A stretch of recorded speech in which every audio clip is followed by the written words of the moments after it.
Suratul Al-An'am. Assalamualaikum warahmatullahi wabarakatuh. Assalamualaikum warahmatullahi wabarakatuh. Ya lapar. Kok enggak semangat? Menjawab salam itu wajib hukumnya. Alhamdulillah. Wassalatu wassalamu ala sayyidina Rasulillah Sayyidina Muhammadin wa ala alihi wa ashabihi wa mawalah. Wa la hawla wa la quwwata illa billah. Subhanaka la ilma lana illa ma 'allamtana innaka antal alimul hakim. Rabbi shrah li sadri wa yassir li amri wahlul 'uqdatam min lisani yafqahu qawli. Amma ba'd. Bapak-bapak jemaah majelis burdah Desa Ngijo yang dirahmati oleh Allah Subhanahu wa taala. Pada malam hari ini kita dipertemukan kembali setelah libur berapa minggu? 2 minggu ya. Alhamdulillah dengan kesibukan masing-masing. Kita malam hari ini berada di malam berapa? Malam berapa Rabiul Awal? Ada yang tahu? Hah? Ini terakhir 26 ya mungkin ya, 26 Rabiul Awal. Sudah mau keluar dari bulan Rabiul Awal ya. Apa yang kita bawa masih kayak kemarin-kemarin, berlalu begitu saja. Padahal sebenarnya ini momentum untuk kita untuk kembali menjadikan Nabi Muhammad itu teladan utama kita ya. Dalam hidup ini apa sebenarnya yang paling indah yang dialami oleh seorang manusia? Apa? Ada yang tahu? Yang paling indah apa? Yang dialami semuanya. Saya dengan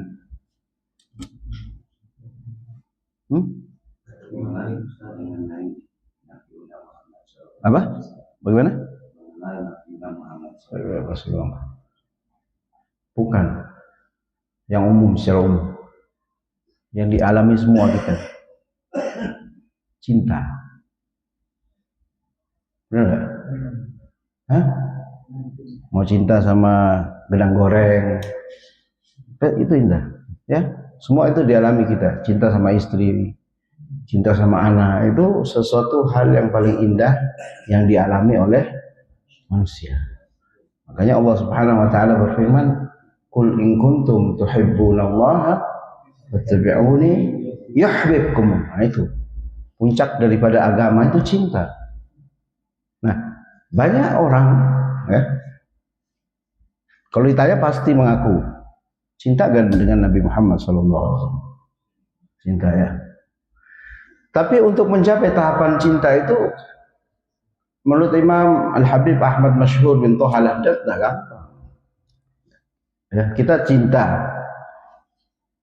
Sudahkah kita meneladani Rasulullah SAW?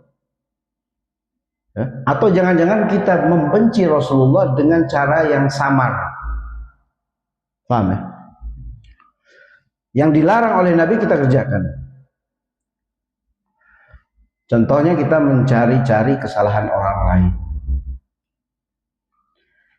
Atau hal yang paling sederhana, mungkin pertanyaannya, pernah nggak kita ya, di jalan ketemu seorang pelacur, ya, kita dipanggil di AWW, pernah nggak kita berdoa buat pelacur itu? Mungkin dia sedang ditimpa dengan ujian berupa kehinaan atau ujian berupa ekonomi. Pernah nggak kita berdoa, menangis, memohon kepada Allah supaya dia mendapatkan hidayah dari Allah? Atau jangan-jangan kita hanya mengucapkan astagfirullahaladzim, tapi dengan pandangan merendahkan? Tak pernah, saya juga tidak pernah. Ya kan? Ini membenci Nabi dengan cara yang halus. Karena Nabi tidak pernah mengajarkan seperti itu. Kan tidak pernah, boleh kita memandang rendah kepada siapapun. Ya? Nabi Daud alaihissalam pernah memandang rendah kepada seekor cacing. Seekor cacing tidak ada gunanya. Ya, ternyata turun malaikat mengabarkan bahwa cacing ini setiap hari bersolawat kepada Nabi Muhammad SAW ribuan kali. Ya, kita tidak tahu orang secara zahir kita lihat dia melakukan maksiat, tapi malam harinya mungkin dia menangis kepada Allah Subhanahu Wa Taala. Ya. Jadi untuk mencapai tingkatan cinta kepada Nabi itu kata Imam Al-Habib Ahmad Masyhur bin Thaha Al-Haddad ada 3 tingkat tahapan rohani yang harus kita lalui. Yang pertama ta'alluq. Ta'alluq ini apa? Mengkaitkan hati kita kepada Nabi Muhammad SAW. Buahnya apa? Buahnya banyak membaca sholawat kepada Nabi. Sudah mungkin ada yang melakukan itu ya. Itu tahapan pertama. Kita banyak menyebut nama Nabi Muhammad sallallahu alaihi wasallam ya. Man ahabba syai'an aktsaru min dzikri. Orang yang cinta kepada sesuatu dia banyak menyebut nama orang yang dia cintai. Ini tahapan pertama, ta'alluq. Hati kita terkait dengan Nabi Muhammad. Kita mau membaca sirah, mengenal Nabi Muhammad. Ini tahapan pertama ini. Sudahkah kita melakukannya? Insyaallah ya. Yang kedua tasyawuq. Ya, tasyawuq itu ada rasa rindu kepada Nabi, rasa ingin ketemu dengan Nabi Muhammad, baik dalam mimpi maupun ya, mimpi aja kita sulit ya, sulit ya, itu tasyawuq. Kalau sudah ada rasa tasyawuq ini, maka akan timbul tadawuq. Tadawuq ini Nabi Muhammad sudah melekat di hati kita, sudah ada zauq, rasa. Apa itu cirinya? Ya, kita mau melakukan sesuatu, ingat dengan Nabi Muhammad. Saya ini mau pakai sendal nih, ingat sunnahnya Nabi. Ya, mau masuk masjid, jangan hal-hal yang sederhana ini. Masuk masjid saya mau ikut niat ittiba dengan Nabi Muhammad. Ya, ini. Nah, sudah 3 tahapan kita lalui, baru bisa kita disebut sebagai orang yang mencintai Nabi Muhammad SAW. Ya kan? Karena mencintai Nabi Muhammad dan mencintai Allah itu satu paket. Kalau kita sudah mencintai yuhibbukumullah, Allah sudah cinta kepada kita, berarti Nabi Muhammad juga cinta kepada kita. Nah, jadi kita punya cinta tidak asal kita ngaku sebelah pihak. Ya. Ya kan? Benar enggak? Kita cinta dengan Nabi, kita ikuti akhlak Nabi. Jangan gampang sakit hati. Ya. Jangan gampang nesu. Jangan gampang dendam. Jangan gampang berburuk sangka kepada orang. Jangan gampang kita mencari-cari kesalahan orang lain, mencari aib orang lain. Ya. Man tatabba'a aurata akhi, tatabba'a Allah auratah. Barang siapa yang membuka atau mencari-cari kesalahan orang saudaranya, ya, maka Allah akan membuka dia punya kesalahan, dia punya aib. Kita semua ini kan punya aib sendiri-sendiri, ya. Jadi jangan coba-coba kita mencari kesalahan orang lain. Ya. Ini zamannya tukaran, tok setiap hari saya lihat di media sosial, ya. Saling menyalahkan, ya, saling menyalahkan. Itu sudah bukan ajarannya Nabi Muhammad sallallahu. Dakwah seperti itu sudah bukan ajarannya Rasulullah sallallahu alaihi wasallam. Nabi mau kita semua ini selamat.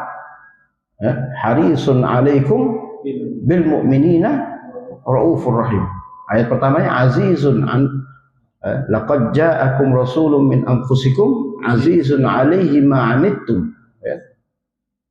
Telah datang kepada kalian laqad ja'akum rasulun, seorang rasul min anfusikum, dari golongan kalian, yaitu Nabi Muhammad diutus dengan bentuk dan rupa sebagai manusia. Ya. Supaya apa? Supaya kita bisa terkoneksi dengan Allah Subhanahu wa taala. Kita ini kan banyak kekurangan. Bisa nggak kita langsung terhubung dengan Allah yang maha sempurna? Hah? Kita ini kan banyak dosa kotor. Bisa nggak kita terhubung dengan Allah yang maha suci?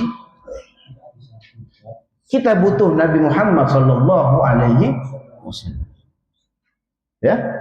Jadi orang yang mau terhubung dengan Allah harus melalui Nabi Muhammad SAW. Makanya dalam sholat itu ada sholawat kepada Rasulullah. Di dalam doa kita kepada Allah, setelah kita memuji Allah, ada sholawat kepada, kata Sayyidina Umar apa? Kullu doa mauqufun bainas sama' wal ard. Setiap doa itu terhenti antara langit dan bumi, illa fihi as-shalah 'alan nabi, kecuali di dalamnya ada salawat kepada Nabi Muhammad sallallahu alaihi wasallam. Yaitu sedikit ya pembukaan ya, karena ini masih bulan Rabiul Awal. Ayo kita keluar dari bulan ini kita lebih baik lagi, jadi pribadi yang lebih baik lagi, benar-benar kita meneladani akhlak Nabi Muhammad sallallahu. Caranya apa? Caranya dengan kita belajar ya. Belajar. Nabi gampang memaafkan ya. Nabi tidak suka mencari aib orang lain, tidak baik. Itu kita mau meniru akhlak Nabi dari perilaku Rasulullah SAW. Ya, iya Pak Tarik ya. Pak Tarik mangguk-mangguk. Jadi kita sampai di bab tentang salam ya. Babnya itu babus salam litahalluli minas shalah. Bab salam untuk kita melepaskan diri dari sholat ya. Kemarin kan sudah tahallul itu menjadi halal ya. Yang awalnya di dalam sholat kita haram makan, haram bergerak, haram bicara, menjadi halal karena saat salam. Nah di sini dikatakan apa lafadznya? Assalamu alaikum warahmatullah. Ya, nanti ada banyak, ada beberapa nanti. Wala yustahabbu ayyakula ma'ahu, dan tidak disunahkan dengan mengucapkan ma'ahu, kembali kepada assalam wa barakatuh, bukan sunnah. Jadi kalau sampai dengar ada imam ya, yang mengatakan assalamualaikum warahmatullahi wabarakatuh, nah itu di sini katakan sunnah pun tidak ya. Nanti ada sini ada satu riwayat ini, li'annahu khilafal masyhuri, karena itu bahwa barakatuh itu adalah satu perselisihan yang diselisihkan yang terkenal ya dari Nabi Muhammad SAW. Artinya apa? Adamil wurud, tidak ada riwayatnya dari Nabi, tidak ada dasarnya dari menurut Imam An-Nawawi ya. Wa in kana qad jaa fi riwayatin li Abi Dawud, dan ada satu riwayat tentang wa barakatuh itu dari riwayat Abu Dawud. Di situ ada ya? Ada. Nah. Wa qad qala bihi, atau juga ada jama'atun min ashabina, sekelompok ulama dari ashabus Syafi'i, minhum Imamul Haramain, ada Imam Haramain, wa Zahirus Sarkhasiyu, Imam Zahir As-Sarkhasi, dan Imam Ar-Ruyani fil Hilyah, di dalam kitab Hilyah ada itu riwayat. Tetapi menurut Imam An-Nawawi di sini dikatakan walakinnahu syadz, akan tetapi pendapat ini, qaul ini yang diriwayatkan oleh Imam Abu Dawud, Imam Haramain, Imam Az-Zahir As-Sarkhasi, dan Imam Ar-Ruyani, itu pendapatnya syadz. Syadz itu apa? Syadz itu adalah pendapat yang menyimpang dari kaidah. Ya, yang menyimpang dari kaidah fikih atau kaidah hadis. Ya, jadi tidak ada riwayatnya sebenarnya dari Nabi Muhammad sallallahu alaihi wasallam. Ya, selalu sholat jenazah bagaimana? Sholat jenazah itu boleh assalamualaikum warahmatullahi wabarakatuh, atau assalamualaikum warahmatullah tanpa wabarakatuh juga boleh ya. Wal masyhuru ma qaddamnahu, dan yang paling populer, yang paling terkenal apa yang telah kami sebutkan, yaitu lafaz assalamualaikum warahmatullah. Wis enggak usah tambah-tambah lagi ya. Yang sudah kita tahu selama ini itu yang kita pakai ya. Jangan ditambah-tambah lagi. Karena pendapat yang paling terkenal adalah pendapat assalamualaikum warahmatullah. Wa sawa'un kana al-musalli imaman aw ma'muman aw munfaridan fi jama'atin, ya. Dan juga sama, ya. Seorang musalli dia menjadi imam atau menjadi makmum atau dia sholat sendiri atau dia sholat berjamaah, qalilatan aw katsiratan, ya.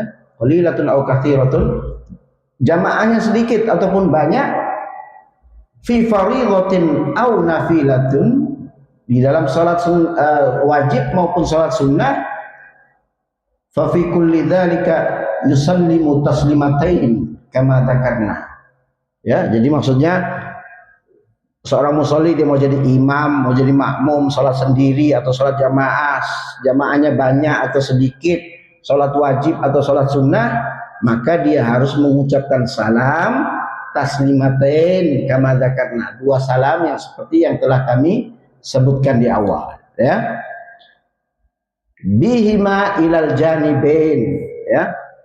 Dengan keduanya itu menghadap kepada dua arah, ke kanan dan ke kiri, ya. Terus tahu ini sudah paham semua, ya. Tapi ya ilmu yang memang harus diulang-ulang supaya kita tahu. Nah, di sini dilanjutkan wal wajibu taslimatun wahidatun, dan yang wajib itu hanya satu salam, yaitu salam pertama, ya. Salam kedua sudah bukan wajib, salam kedua itu sunnah, ya. Wa amma tsaniyatu fasunnatun, dan yang kedua adalah sunnah. Lau tarakaha lam yadurruhu, kalau kita meninggalkannya maka tidak berdampak. Apa di situ terjemahannya? Rusak, ya. Sebenarnya dia dulu itu berbahaya, tapi dia benar rusak. Sulit, ya, mencari padanan kata bahasa Arab nih, karena dia terlalu banyak kosakatanya, sedangkan dalam bahasa Indonesia sangat kurang, ya. Tsummal wajib min lafdhis salam, dan yang wajib dari lafaz salam ayyaqula assalamu alaikum, ya, sah tanpa warahmatullah, ya. Walau qala salamun alaikum, kalau ada yang mengatakan salamun alaikum, di sini dikatakan lam yujzi'uhu alal asah, tidak mencukupi, artinya bisa membatalkan salatnya, ya, atas pendapat yang asah, pendapat yang paling sahih, ya. Pendapat al-asah itu tinggi, ya. Ada di bawahnya pendapat yang sahih, ada lagi pendapat muqabilul asah, kebalikannya pendapat yang paling sahih, ya. Tapi kita harus memakai kaidah yang pendapat yang asah, ya. Walau qala alaikumussalam, ya, alaikumussalam itu cukup, bisa, boleh, ya, tapi nggak umum. Pak Torik coba imam nanti alaikumussalam, diprotes, tapi tunjukin nanti Pak Torik, ada di kitab Al-Adhkar gitu, ya. Ya, di sini banyak ini. Falau qala assalamu alaik au salami alaik au salami alaikum au salamullahu alaikum au salamun alaikum bighairi tanwin, ya. Tadi kan ada salamun alaikum, ini yang terakhir salamu tanpa tanwin, alaikum, ya, bighairi tanwin, lam yujzi'uhu syai'um min hadza bila khilaf, tidak mencukupi itu salam itu, ya, tidak pas lah artinya, tanpa khilaf para ulama. Wa tabtulu salatuhu, dan salatnya batal, ya. In qala amidan aliman fi kulli dzalik, kalau yang mengucapkan itu dia mengucapkan dengan sengaja dan dia tahu hukumnya, batal salatnya. Hah? Ya, dengan sengaja, ya, itu batal salatnya. Tapi kalau dia tidak tahu ilmunya, dia mengucap itu sah salat, ya. Kita cari yang gampang ya. Memang agama ini harus dibuat mudah ya. Makanya fikih harus belajar. Dia harus belajar.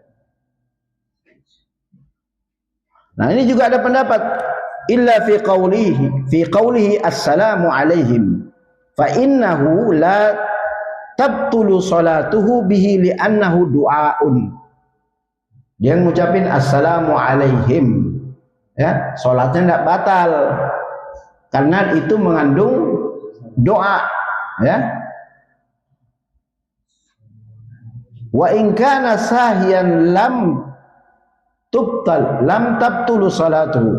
Kalau dia lupa, maka salatnya tidak batal. Walam yahsulu tahallulu minas shalah bal yahtaj ila isti'nafin salamin sahih. Ya, jadi kalau dia mengucapkan itu dalam keadaan lupa, maka salatnya tidak batal, tapi dia tidak mencapai kepada apa yang disebut dengan tahallul, mengakhirkan salat itu. Maka dia harus mengulang kembali salamnya agar salamnya menjadi salam yang sahih. Ya, paham ya? Paham nggak? Nanti ditanya lah terakhir ya kalau kurang paham. Walau iqtasara al-imamu ala taslimatin wahidatin, andai kata seorang imam dia meringkas hanya dengan satu salam, ya, atal ma'mum bitaslimatain, maka seorang makmum bisa melakukan salam dua kali. Imam ini assalamualaikum warahmatullah satu kali, maka makmumnya harus dua kali. Boleh itu, ya. Kalau imam mungkin niatnya dia mau meringkas, maka makmum harus dua kali salam, tidak apa-apa, ya. Satu kali salam pun tidak apa-apa, tapi mungkin lebih afdolnya dua kali salam. Nah, ini ada pendapat lagi yang mengatakan qala al-qadhi Abu Thayyib at-Tabari min ashabina wa ghairuh. Berkata pendapat Al-Qadhi ini seorang hakim, ya. Berarti dia sudah menguasai hukum-hukum Islam. Dari ulama madhab Imam Syafi'i, Abu Thayyib namanya at-Tabari min ashabina wa ghairuh, idza sallama al-imamu fal ma'mumu bil khiyar. Kalau ada seorang imam, ya, dia mengucapkan salam, maka makmum mempunyai pilihan. Pilihannya apa? Insya'a sallama fil hal. Kalau dia mau, dia berkehendak, dia bisa mengikuti imam mengucapkan salam. Wa insya'a istadamal julusa lid-du'ai wa aqala ma sya'a. Kalau dia mau, ya, dia bisa memperpanjang duduknya untuk dia berdoa di dalam akhir salat itu sebelum dia mengucapkan salam. Jadi imam sudah assalamualaikum warahmatullah, makmum boleh berdoa dulu, memperpanjang doanya, ya. Ya muqallibal qulub tsabbit qalbi. Mungkin imamnya terlalu cepat, ya, dia bisa memperpanjang untuk membaca doa-doa tambahan karena itu memang dianjurkan, ya. Dah harus dia ikut imam. Ini pendapat dari Al-Qadhi Abu Thayyib At-Tabari, ya. Wallahu a'lam. Allah lebih maha mengetahui. Ah, ini menarik ini. Babu ma yaquluhu ar-rijal idza kallamahu insan wa huwa fi shalah. Apa sih terjemahnya? Bab tentang apa yang dikatakan seorang laki-laki, ya, seorang laki-laki, ya, apabila ada orang yang berbicara kepadanya dan dia dalam keadaan sholat, ya.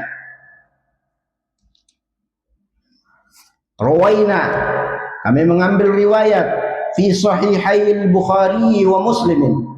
Kami mengambil riwayat dalam dua kitab, Bukhari dan Muslim, an Sahal bin Sa'ad As-Sa'adi radhiyallahu anhu, anna Rasulullah sallallahu alaihi wasallam qala man nabahu syai'un fi salatihi falyaqul subhanallah. Ya, ini apa gimana kita mau? Man nabahu, ada sesuatu yang apa ya, menabahu, yang terus menerus ya, saya kasih contoh ya, mengusik dia dalam sholatnya. Contoh kayak ada orang mau masuk rumahnya, assalamualaikum, dia lagi sholat, ya kan tidak mungkin dia membatalkan sholat. Dia harus memberi isyarat dengan ucapan subhanallah. Atau juga untuk imam yang salah, lupa, ya. Di sini dikatakan boleh kita mengucapkan subhanallah ketika imam lupa di tasyahud awal, ya. Kita mengucapkan subhanallah, memberi isyarat. Tetapi di sini dikatakan dalam syarahnya, kita harus berniat berzikir kepada Allah Subhanahu wa ta'ala, bukan hanya untuk memberi isyarat. Kalau tidak bisa batal sholatnya. Ini dikatakan dalam kitab-kitab fikih juga ada, di Fathul Mu'in itu juga ada, ya. Bahkan dikatakan kalau intiqal, ya, takbir seorang imam, walaupun ini ada khilaf, tapi di Fathul Mu'in dikatakan seorang imam apabila dia mengucapkan takbir intiqal, dia bukan saja berniat memberitahu ada perpindahan gerakan, tetapi dia juga harus berniat berzikir kepada Allah Subhanahu wa ta'ala. Kalau tidak, sholatnya batal. Seperti itu fikih, ya, saking ketatnya, ya. Loh, saya tidak mau ngikuti, ya terserah. Yang penting kan sudah saya sampaikan, tanggung jawabnya masing-masing, ya. Ya.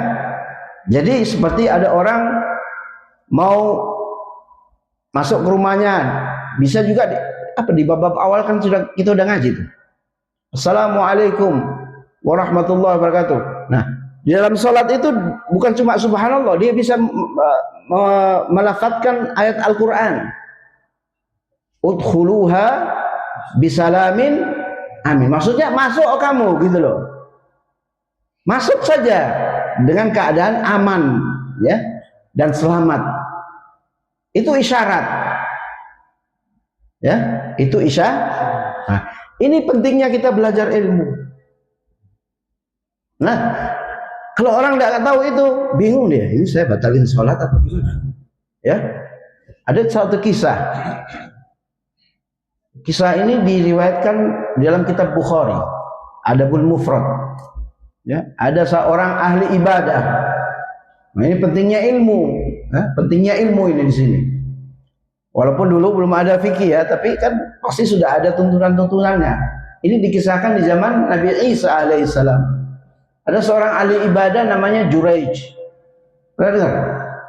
Pernah dengar? Ya, saya cerita lagi ulang, nggak apa-apa, karena ilmu, walaupun sudah tahu saya cerita.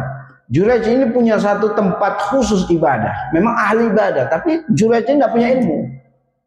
Satu kali dia sedang sholat, dia dipanggil oleh ibunya, ya, panggil oleh ibunya. Keadaan sholat dia bingung, ini saya sholat terus apa memenuhi panggilan ibu saya, ya, ya kan? Saya pernah sholat itu, ketika itu sholat duha, dipanggil ibu saya, ya saya batalin sholat duhanya. Tapi kalau sholat wajib kita harus memberi isyarat. Dengan apa? Allahu Akbar. Supaya tahu ibu kita lagi sholat. Nah, Juraij ini dia diam. Dia hanya mengatakan dalam hati, saya memenuhi panggilan ibu atau saya sholat. Akhirnya dia lebih mengutamakan sholatnya. Satu kali dipanggil, sampai 3 kali dia lebih mengutamakan sholatnya, ya. Akhirnya ibunya berdoa dengan doa yang jelek. Saya doakan kamu tidak akan mati sebelum melihat, mohon maaf, pelacur. Nah, di kisah awal itu dikatakan oleh Nabi Muhammad SAW, ada seorang pelacur yang bertemu dengan seorang pengembala. Akhirnya mereka berbuat mesum, ya, sampai mempunyai anak. Akhirnya perempuan ini menghadap ke seorang raja dan mengadu. Lalu raja ini bertanya, siapa yang menghamili engkau? Perempuan ini mengatakan, yang menghamili saya Juraij. Akhirnya dihancurkan rumahnya, diikat tangannya, dibawa ke hadapan raja, ya, dibawa ke hadapan. Ini akibat dari dia tidak punya ilmu dan dia tidak berbakti kepada ibunya, ya. Akhirnya raja mengatakan, apakah engkau, padahal Juraij tidak melakukan itu. Tapi karena doa ibunya diterima, dia dituduh menghamili pelacur itu sampai punya anak. Ya kan? Ibu itu apa tadi doanya? Engkau tidak akan mati sampai engkau melihat seorang padahal dia orang ahli ibadah, punya tempat khusus di atas bukit, dihancurkan oleh raja. Akhirnya raja bertanya kepada Juraij, apakah engkau mengenal perempuan? Siapa perempuan ini? Saya sudah kenal. Jadi dia menghabiskan waktunya untuk beribadah kepada Allah Subhanahu wa taala. Kata raja, engkau telah menghamilinya dan dia telah mempunyai seorang anak dari hubungan engkau dengan dia. Lalu kata Juraij, di mana anaknya? Ternyata anaknya itu sedang di dalam pangkuan, dalam gendongan ibunya. Akhirnya dia menghadap kepada ibunya. Nah, kan tadi sholatnya tidak pernah menghadap nih. Dan sekarang dia menghadap ibunya. Setelah menghadap ibunya, doa ibunya itu terhapus. Akhirnya anak itu ditanya sama raja, engkau anaknya siapa? Anak yang masih kecil itu bisa berbicara. Aku adalah anak pengembala sapi. Ya, paham ya? Ini kisahnya di Bukhari.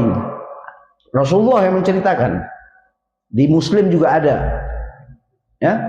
Akhirnya setelah ketahuan bahwa dia tidak melakukan hal itu, dia gembira, dia tertawa. Tapi dia mengatakan bahwa doa ibuku memang benar-benar diterima, manjur, diterima oleh Allah Subhanahu wa ta'ala. Raja lalu menawarkan kepadanya, maukah engkau kami bangun kembali itu rumah ibadahmu yang telah hancur dengan emas dan perak? Juraij menolaknya. Ya, jadi ceritanya seperti itu. Dipanggil ibunya, dia tidak mau. Kalau kita kan sudah ada, tahu ya tuntunannya. Sholat sunnah dipanggil ibu harus membatalkan sholatnya. Tapi kalau sholat wajib, kita beri isyarat, ya. Jadi ini kata sabda Nabi Muhammad, man nabahu syai'un fi sholati falyaqul subhanallah. Atau ada juga di sini saya baca syarahnya, ya. Sebentar. Ini. Wa in dhari musyrifin ala halakika amai qurba min al-wuqu'i fi bi'r. Ketika sholat nih, ya, kita melihat ada orang buta yang berjalan. Nah, orang buta ini berjalan hampir-hampir saja dia masuk ke dalam sumur. Ya, apa yang kita lakukan? Kita mengucapkan subhanallah. Nah, subhanallah.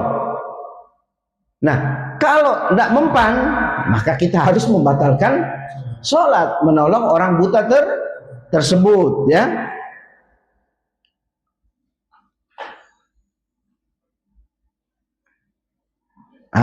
Yang ketika kita mengucapkan subhanallah itu hukumnya apa? Hukumnya mubah. Ketika ada orang masuk, ya, kita memberi isyarat, hukumnya mubah.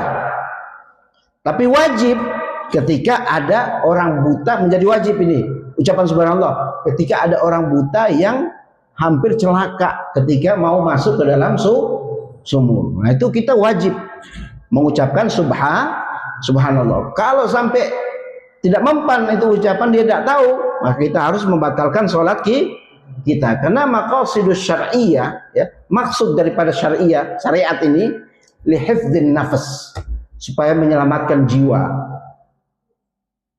Ya kan? Benar nggak? Sampai kita kalau mau mati nggak ada makanan, apa yang dimakan? Babi jadi halal. Ya? Karena untuk menyelamatkan jiwa kita. Ya.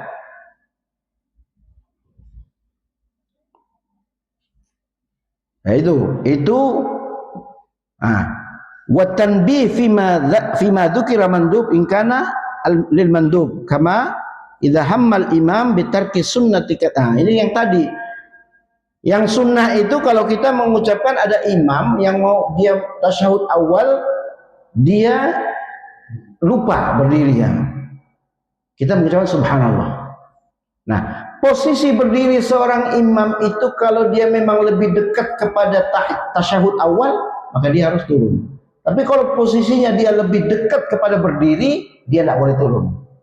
Kalau dia turun maka batal sholatnya, karena dia lebih mengucapkan yang sunnah daripada yang rukun. Ya, berdiri itu kan rukun.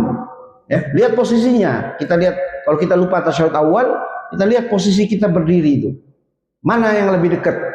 Kalau lebih dekat kembali, maka kembali. Kalau lebih dekat berdiri, maka kita tidak boleh duduk. Ya, di situ. Nah, jadi ucapan itu bukan hanya untuk tanbih, yang memberi peringatan, tetapi juga kita harus niat kita berzikir kepada Allah Subhanahu wa Ta'ala. Ya, ini udah tahu nih sekarang nih. Ya, walaupun ketika kita mengingatkan imam, bukan sebagai peringatan, tetapi kita niatkan untuk berzikir kepada Allah Subhanahu wa Ta'ala. Ya.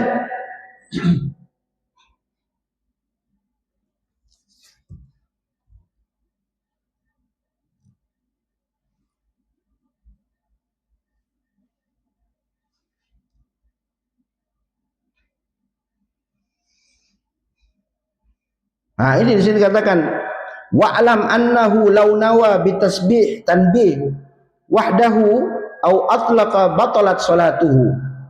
Kalau dia meniatkan itu tasbih hanya untuk peringatan, memberi peringatan, di sini syarahnya dijelaskan ya.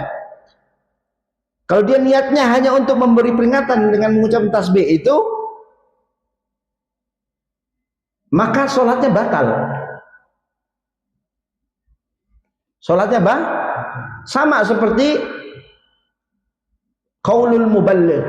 Tahu di sini jarang tuh. Biasanya ada di masjid-masjid besar.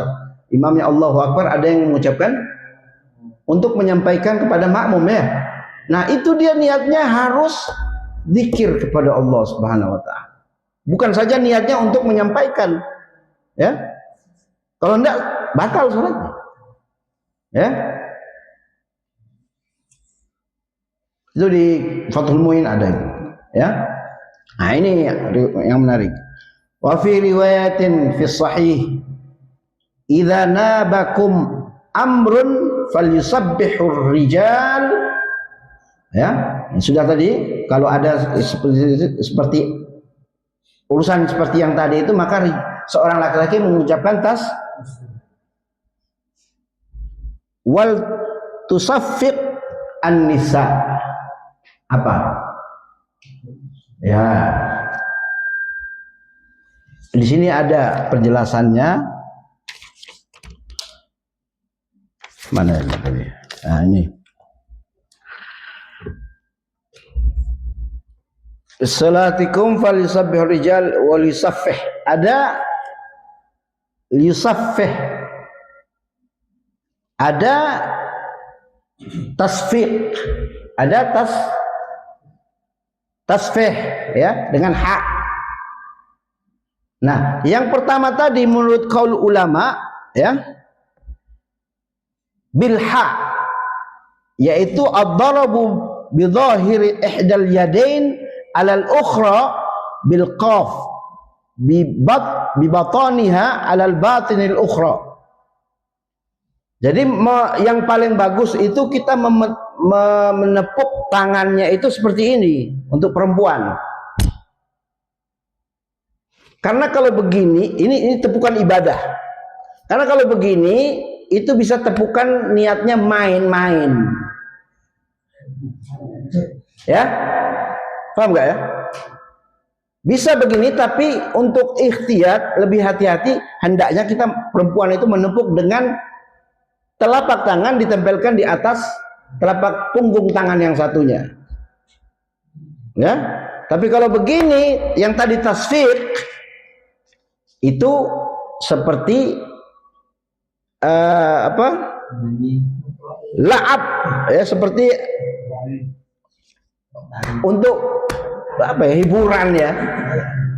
Itu sebaiknya dihindari dengan menempelkan dua telapak tangan ya. Tepukan yang paling bagus adalah tasfih tadi dengan hak ya, seperti ini. Diajarkan tuh istrinya nanti kalau sampean salat jamaah Maka ditepuk dengan tepukan seperti ini, ya. Ya. Apalagi dia niatnya tepuk gini untuk main-main, ya. Makanya sampai saya pernah lihat kalau ada kiai-kiai yang benar itu, kalau ada orang pidato dia yang lain tepuk tangan begini, ada kiai yang tepuk tangannya begini. Karena dia tidak mau tasyabbuh bil kuffar. Ya. Karena di masjid itu tidak boleh ada orang tepuk tangan, ya. Ada orang yang berhati-hati itu jangan tepuk tangan di masjid, karena itu niatnya itu banyak orang kebanyakan orang-orang Nasrani tepuk tangannya seperti ini. Tapi kalau tepuk tangan ibadah, tepuk ibadah, ya menempelkan telapak tangan kepada punggung tangan, ya. Nah, itu mungkin bisa dipahami, ya, ucapan subhanallah, ya. Atau saya kembali lagi, mungkin ada di rumah istri yang meminta sesuatu kepada kita, tapi kita sedang sholat. Bisa kita dengan isyarat mengucapkan ayatul Quran, khudil kitaba biquwwah. Nah, itu ada di Fathul Mu'in, ya. Ambillah kitab itu dengan, maksudnya ambillah apa yang kau mau di dompetnya kita atau apa gitu loh, uang atau apa. Itu isyarat-isyarat. Karena tidak boleh kita membatalkan sholat dengan udzur syar'i yang pas. Tidak boleh, ya. Mungkin kita ketut dengan itu boleh kita batalkan sholat. Tapi kalau yang lain-lain, ada tamu datang mau bayar utang, tidak boleh kita membatalkan sholat. Ya, kita dengan isyarat udkhuluha bisalamin. Nah, masuklah ke rumah, itu isyarat. Asal tamunya ngerti. Kalau tamunya tidak ngerti, ya salam terus nanti. Ya. Yang penting itu sudah isyarat-isyarat yang sudah dijelaskan diajarkan oleh Nabi kita Muhammad sallallahu alaihi wasallam. Sudah berapa menit? Cukup lama, ya. Ya, itu cukup, ya. Mungkin itu saja. Mudah-mudahan kita semua mendapatkan futuh, terbukanya hati kita menerima ilmu, sehingga kita bisa mengajarkan kepada keluarga kita di rumah sebagai oleh-oleh, ya. Jangan lupa ini bulan Maulid, mudah-mudahan kita mendapatkan cahaya daripada kita bersolawat kepada Nabi Muhammad SAW, sehingga kita keluar dari bulan Maulid, dosa-dosa kita diampuni oleh Allah, hajat-hajat kita dikabulkan oleh Allah, keluarga kita disehatkan oleh Allah, semuanya urusan kita digampangkan, dimudahkan oleh Allah Subhanahu wa taala. Hadza minni wal afu minkum, wallahu a'lam wa ahkam. Assalamu alaikum warahmatullahi wabarakatuh.